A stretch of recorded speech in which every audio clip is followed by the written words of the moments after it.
Hello friends, this is Gautam Pandey coming up with the next round of new simplified. तो आज के video में हम बात करेंगे ओजोन होल से रिलेटेड इंपॉर्टेंट बातों को और साथ ही साथ समझेंगे why and how it is filling up. तो फर्स्ट ऑफ ऑल जरा देखते हैं आखिर ओजोन होल न्यूज़ में क्यों है। लेकिन रिसेंटली एक रिसर्च असेसमेंट में कहा गया है कि ओजोन लेयर में जो डिप्लीशन हो रहा है या जो प्रीवियस टाइम डिप्लीशन हुआ था उसमें रिडक्शन देखने को मिला है। एंड इसी रिसर्च में कहा गया है कि जिस कंडीशन में 1980 में ओजोन लेयर था, 1980 की अगर हम बात करते हैं तो 1980 में जिस कंडीशन में ओजोन लेयर हुआ करता था उस कंडीशन तक पहुंचने में करंट सिनेरियो में जो टाइम बताया गया है वो बताया गया है 2066 तक ऐसा हो सकता है। डिटेल में अगर हम बात करें तो इस रिसर्च में कहा गया है कि अंटार्कटिक एरिया के ऊपर 2066 तक ओजोन लेयर 1980 की कंडीशन में पहुंच सकता है। एंड जो आर्कटिक एरिया वाला है वहाँ की अगर हम बात करते हैं तो यहाँ पर कहा गया है कि 2045 तक ऐसी कंडीशन देखने को मिल सकती है। और रेस्ट ऑफ द वर्ल्ड में कहा गया है कि 2040 तक ये कंडीशन देखने को मिल सकती है। मीन्स जैसा 1980 के टाइम में ओजोन लेयर हुआ करता था वैसी कंडीशन देखने को मिल सकता है। मीन्स ओवरऑल अगर हम क्या बात करें तो ये जो ओजोन लेयर है उसमें जो डिप्लीशन हुआ था उसमें रिडक्शन देखने को मिल रहा है। तो हमारे लिए इंपॉर्टेंट ये हो जाता है समझना कि आखिर ओजोन होता क्या है, इसकी हिस्ट्री क्या है। मीन्स जो हम ओजोन होल की बात कर रहे हैं ये कॉन्सेप्ट क्या है, इसकी हिस्ट्री क्या है, ये कब स्टार्ट हुआ था, इन सारी बातों को समझना हमारे लिए ज़रूरी हो जाता है। और साथ ही साथ ये भी समझना ज़रूरी हो जाता है कि why and how ozone hole filling up, ये जो ओजोन होल है ये कैसे और क्यों फिल हो रहा है, इन सारी बातों को समझना। तो चलिए शुरू करते हैं, एक एक करके सारी बातों को डिस्कस करेंगे। फर्स्ट ऑफ ऑल जरा ये समझते हैं कि आखिर ओजोन होता क्या है। देखिए, अगर ओजोन की बात करते हैं तो ये एक हाईली रिएक्टिव गैस है। ये पॉइंट हम याद रखेंगे, ये एक हाईली रिएक्टिव गैस है जो 3 ऑक्सीजन एटम्स के कंपोजिशन से मिलकर बनता है। बेसिकली अगर हम बात करें, जैसा कि आप देख सकते हैं O3 कहा जाता है इसे।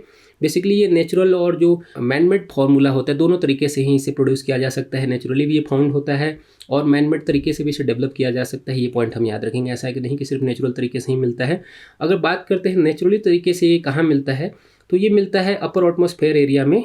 खासकर देखिए अर्थ है हमारा, ये जो अपर एटमॉस्फेयर एरिया है वहाँ पर फाउंड होता है। मेनली ये जो स्ट्रेटोस्फेयर होता है, मीन्स जिस समताप मंडल की हम बात करते हैं, मीन्स अर्थ सरफेस से लेकर अगर हम बात करते हैं तो 10 किलोमीटर टू 50 किलोमीटर के बिटवीन में ये फाउंड होता है। ये पॉइंट हम याद रखेंगे। कभी कभी इस तरह के अगर MCQ बनते हैं तो हम आंसर करने कंडीशन में रहेंगे।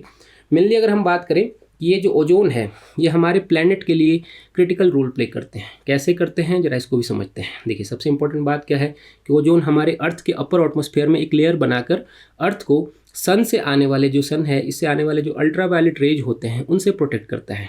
अगर अल्ट्रावायलेट रेज की अगर हम बात करते हैं तो ये क्या होता है कि अगर ये अर्थ तक पहुंच जाता है तो आप ऐसा समझिए कि जो ह्यूमन बींग है उनके स्किन कैंसर से रिलेटेड प्रॉब्लम्स हो सकती है। और इसके साथ साथ जो एनिमल्स हैं या प्लांट्स वगैरह हैं उनमें बहुत सारे डिजीज एंड डिफॉर्मिटीज़ भी देखने को मिल सकती है। मीन्स जो ये अल्ट्रावायलेट रेज हैं जो सन से आ रही हैं उनसे हम ये प्रोटेक्ट करके हमें सेव करते हैं। तो ये पूरा का पूरा तरीका है ओजोन का। ओजोन लेयर कैसे हमें प्रोटेक्ट करता है, कहाँ फाउंड होता है, ये तो हमने समझ लिया कि ओजोन क्या है, कहाँ फाउंड होता है। अब जरा समझते हैं कि ये ओजोन होल कॉन्सेप्ट क्या है एंड इसकी हिस्ट्री क्या है। ये तो हमने डिस्कस कर लिया ना कि ओजोन अपर एटमॉस्फेयर में एक लेयर बनाता है और हमें अल्ट्रावायलेट रेज से प्रोटेक्ट करता है। बेसिकली इसको जरा समझते हैं। देखिए, बेसिकली इसी ओजोन लेयर में जो कॉन्सेंट्रेशन ऑफ ओजोन मॉलिक्यूल्स होते हैं उनके रिडक्शन को कॉमनली ओजोन होल कहा जाता है। मीन्स यहाँ पर अगर बात करें कि जो जो कॉन्सेंट्रेशन है ओजोन का उसके कमी देखने को मिलती है उसे हम ओजोन होल कहते हैं। इस कॉन्सेप्ट की अगर हम बात करते हैं तो इस कॉन्सेप्ट का स्टार्ट 1980s के टाइम में हुआ था। 1980s के टाइम में क्या हुआ कि एक ग्रुप ऑफ साइंटिस्ट ने इस लेयर में, जो ओजोन लेयर की हम बात कर रहे हैं, उसमें 60 drop of concentration of ozone को नोटिस किया एंड इस ओजोन डिप्लीशन के लिए इंडस्ट्रियल केमिकल को रिस्पॉन्सिबल बताया। इनमें भी उन केमिकल को शामिल किया जिसमें कि अगर हम बात करें तो क्लोरीन हो गया, ब्रोमीन हो गया या फ्लोरीन हो गए। इस तरह के केमिकल को इंपॉर्टेंट बताया गया कि जिसके कारण ओजोन लेयर में डिप्लीशन हो रहा है। बेसिकली अगर बात करें जो मेनली बताया गया, इसमें बताया गया रिस्पॉन्सिबल क्लोरोफ्लोरोकार्बन को, CFC जो ऑलरेडी हम पढ़ते हैं बहुत बार, CFC जो है उन्हें रिस्पॉन्सिबल बताया गया है। मीन्स मैक्सिमम जो CFC हों उनके कारण इसमें रिडक्शन देखने को मिला। बात आती है कि CFC कहाँ फाउंड होते हैं तो ऑलरेडी रिकॉल कर लेते हैं। देखिए, बेसिकली क्या होता है कि जो एयर कंडीशनर हम यूज करते हैं करंट सिनेरियो में, आप क्या देख रहे हैं कि एयर कंडीशन की डिमांड बढ़ती चली जा रही है। खास करके वैसे एरिया में जहाँ पर समर के टाइम में टेम्परेचर बहुत ज़्यादा हाई हो जाता है, एयर कंडीशन बहुत ही कॉमन हो गया है। तो ये एयर कंडीशन हो गए या फिर रेफ्रिजरेटर हो गए या फिर जो पेंट वगैरह हम घरों में पेंट यूज करते हैं या फिर जो इंडस्ट्रियल जो फर्नीचर इंडस्ट्री है वहाँ पर इसका यूज बहुत ज़्यादा होता है CFC का।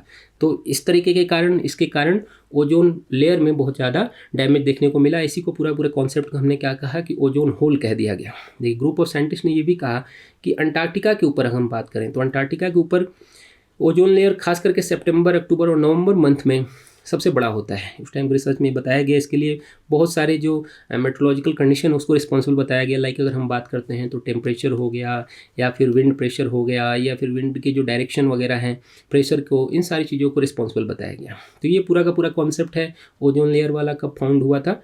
अब जरा हम समझते हैं कि अब बात आती है कि why and how ozone hole filling up.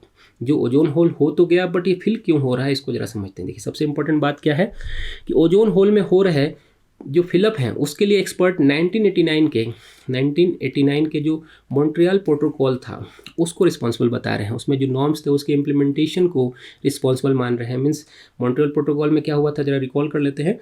तो देखिए, मॉन्ट्रियल प्रोटोकॉल में ओजोन लेयर डिप्लेशन के लिए जितने भी रिस्पॉन्सिबल जो इंडस्ट्रियल केमिकल थे उन्हें बैन कर दिया गया था। और इन केमिकल को कलेक्टिवली अगर हम बात करते हैं तो ओजोन डिप्लेशन सब्सटेंस, जिसे शॉर्ट फॉर्म में ODSS कहा जाता है, ये कहा गया।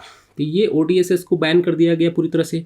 और रिसर्च असेसमेंट में जो करंट रिसर्च की हम बात कर रहे हैं उसमें यही कहा गया है कि नियरली 99% जो ODSS थे उनका यूज करंट सिनेरियो में नहीं हो रहा है। मीन्स मैक्सिमम क्या थे, उनके जितने भी यूज हो रहे थे उसको बैन कर दिया गया। मीन्स उन्हें कम्प्लीटली यूज नहीं किया जा रहा है, जिसके कारण ये जो रिडक्शन देखने को मिल रहा है ओजोन लेयर के डिप्लीशन में, या जो फिलअप हो रहा है, ये देखने को मिल रहा है। जैसा कि इमेज भी बताया गया है, नासा की तरफ से एक इमेज क्रिएट किया गया था, बताया गया टाइम टू टाइम जो इमेज लिया गया था सेटेलाइट से, उसमें दिखाया गया। देखिए, इमेज से आप समझ सकते हैं कि इसमें धीरे धीरे रिडक्शन छोटा होता चला जा रहा है। ये जो लेयर बन चुकी थी इसमें छोटा होता चला जा रहा है, मीन्स रिडक्शन देखने को मिल रहा है। मीन्स अब इनका यूज क्या है, जो जितने भी हम इंडस्ट्रियल केमिकल की बात कर रहे हैं उनका यूज प्रॉपर तरीके से नहीं हो रहा है। और मेनली कहा गया कि ईयर 2000 के बाद, देखिए 2000 ईयर की बात यहाँ पर सबसे ज़्यादा मीन्स जो फिलअप देखने को मिला है, ये देखने को मिला है। तो ओवरऑल अब आप आसानी से समझ सकते हैं कि ओजोन होल क्या होता है एंड इसमें फिलअप क्यों देखने को मिल रहा है, तो अब आप आसानी से समझ सकते हैं। तो होप आपको ये वीडियो समझ में आया होगा। Thanks for watching.